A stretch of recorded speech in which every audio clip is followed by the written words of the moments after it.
Hello à tous, j'espère que vous allez bien. Voici un nouvel update sur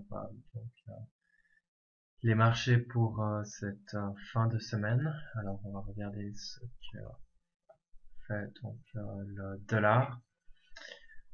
Ici, on voit je vais juste prendre mon stylo.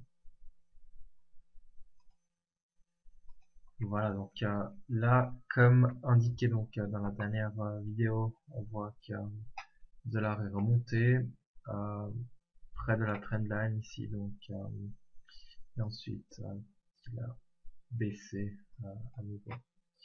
Alors il faut voir maintenant si nous avons un changement de dynamique sur le dollar, s'il va continuer à aller plus haut euh, ou s'il va redescendre, tester cette trendline ici avant de repartir à la hausse ici. Donc là on voit d'ailleurs aussi sur le weekly chart euh, que l'on trade au-dessus de la moyenne mobile, donc exponentielle des 8 jours. Et on a aussi un momentum qui repart à la hausse ici.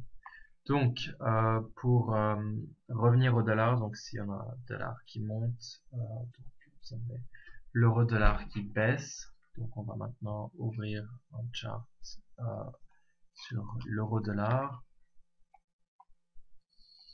Je vais juste enlever ça. Voilà.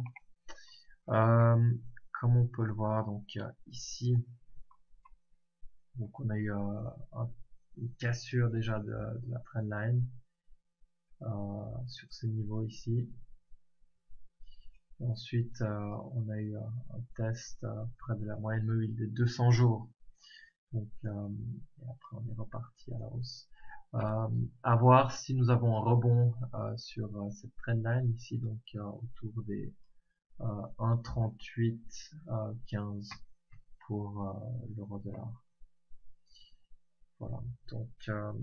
Là, ce qui est un petit peu moins bien sur le weekly chart, c'est que le trade sous la moyenne mobile maintenant des 10 jours.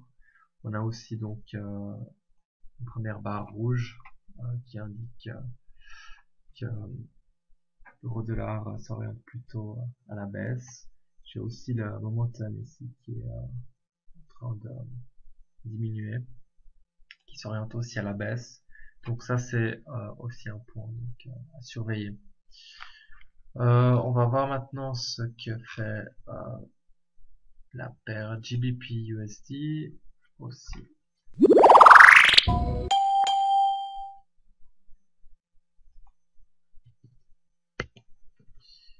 Voilà ça c'est pour la paire GBP USD. Alors là c'était plutôt bien, donc on a eu un test ici sur ces niveaux euh, donc de la moyenne mobile de 50 jours avant de repartir à la hausse ici. Ça c'est plutôt bien sur la paire. Et puis si on regarde aussi notre weekly chart, là on trade toujours au-dessus de la moyenne mobile là, des 8 jours ici, c'est bien. Tout pullback sur la trendline représente une opportunité d'achat sur la paire GBP USD. Ensuite, on va voir ce que fait l'or. L'or, comme indiqué dans la dernière vidéo, on est toujours dans cette box pattern où finalement il ne se passe pas grand chose. Là c'est à suivre, à voir si on va repartir à la hausse ou à la baisse. On a toujours le squeeze ici qui est actif. On est en attente. Voilà. Pour ce qui est de l'argent, ça on va aussi passer le chart en revue. Donc l'argent, on a eu finalement cette divergence bullish qui s'est mise en place, comme on peut le voir ici. et qui a envoyé l'argent plus haut. Donc ça c'est plutôt bon signe. Et par contre sur la moyenne mobile ici, pardon, sur le weekly chart, on voit que l'on trade toujours au-dessous la moyenne mobile des 8 jours. Donc ça c'est aussi à suivre. On va encore passer maintenant une autre action revue. Alors juste un instant. Et puis pour conclure, donc là nous avons un chart sur la Russell 2000.